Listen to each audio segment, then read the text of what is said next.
vous allez voir que la réincarnation n'est qu'une simple manœuvre diabolique. Sa philosophie, que l'âme d'une personne peut, après sa mort, revenir dans un nouveau corps. Ce phénomène est communément appelé la réincarnation. Et des informations passent du premier au nouveau-né.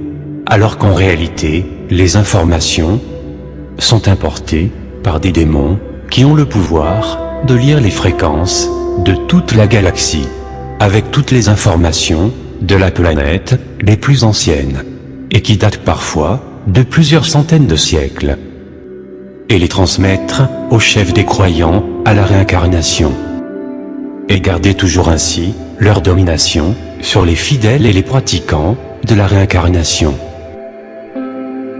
L'humain ne possède pas d'âme. L'âme est une forme complète. Elle est hors nos connaissances. Mais nous possédons tous une entité qui est générée à la naissance, au contact du souffle, de l'âme de Dieu avec le corps. C'est un simple courant de la vie muni par des propriétés spécifiques.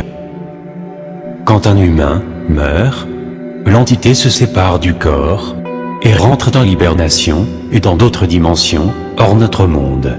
Aucun contact ne peut s'établir entre l'humain vivant et l'humain mort. On va voir que les démons peuvent lire les anciennes informations des personnes déjà mortes et lire même les détails de leur vie et les transmettre à quelques humains suivant des circonstances spécifiques, comme la peur, ou la colère, ou la joie.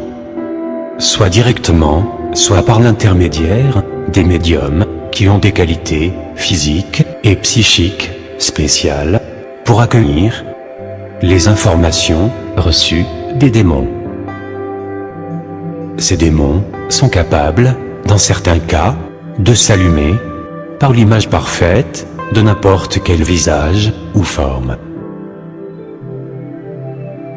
avec la même voix et la même façon de parler.